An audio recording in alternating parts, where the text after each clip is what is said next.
ఏడాది పాలనకు రెఫరెండం పులివెందుల ఎన్నికలు అన్నారు వర్ల రామయ్య. కడప జిల్లాలోని పులివెందుల జడ్పీటీసీ ఉప ఎన్నికల్లో ప్రజలు తమ ఓటు హక్కును వినియోగించుకోవడం ద్వారా ప్రజాస్వామ్యం గెలిచిందని టీడీపీ పొలిట్ బ్యూరో సభ్యులు వర్ల రామయ్య అన్నారు. మీడియా సమావేశంలో ఆయన మాట్లాడుతూ పులివెందుల ప్రజలు 3.5 దశాబ్దాల తర్వాత తమ ఓటును స్వేచ్ఛగా వేసే అవకాశం పొందారని, ఇది వారికి నిజమైన స్వాతంత్ర్యం అన్నారు.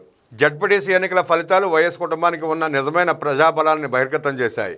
ఈ ఎన్నికల్లో వైసీపీకి కనీసం డిపాజిట్ కూడా దక్కకపోవడం ద్వారా జగన్ రెడ్డిపై ప్రజలకు ఏమాత్రం విశ్వాసం ఉందో బయటపడిందన్నారు.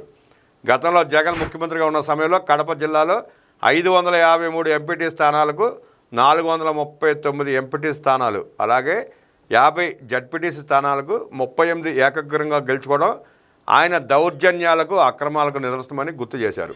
నామినేషన్లు వేసిన వారిని బెదిరించి రౌడీజంతో ఉపసంహరించుకునేలా చేశారని, ప్రతిపక్ష అభ్యర్థులపై దాడులు, కిడ్నాపులు, హత్యా యత్నాలు కూడా చేశారు. ఒకవేళ ఆయనకు నిజంగా ప్రజాబలం ఉంటే ఉప ఎన్నికల్లో తన లక్కీ నెంబర్ అయిన 11 నామినేషన్లు ఎందుకు వేశారని ప్రశ్నించారు. ముఖ్యమంత్రి చంద్రబాబు ప్రజాస్వామ్యయుతంగా ఎన్నికలు జరగాలనే రాజకీయ నీతిని పాటిస్తున్నారు. అయితే జగన్ రెడ్డి బెదిరింపులు, భయపెట్టడం ద్వారా రిగ్గింగ్ చేసుకునే సంస్కృతిని ప్రోత్సహించారు. 2024 సార్వత్రిక ఎన్నికల్లోనే ప్రజలు జగన్ను బహిష్కరించారని, ఇప్పుడు పులివెందుల ప్రజలు కూడా అదే చేశారని అన్నారు. వ్యవస్థలు సక్రమంగా పనిచేస్తే జగన్ అసలైన బలం ఏంటో పులివెందుల ఓటర్లు నిరూపించారని తెలిపారు.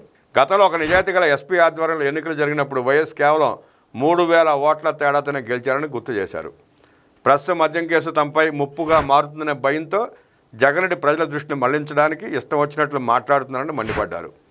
తండ్రి వయసున్న చంద్రబాబును వాడు వీడు అని ఏకవచనంతో సంబోధించడం అత్యంత అభ్యంతరకరమని, ఇది గర్హనీయమని తీవ్రంగా విమర్శించారు.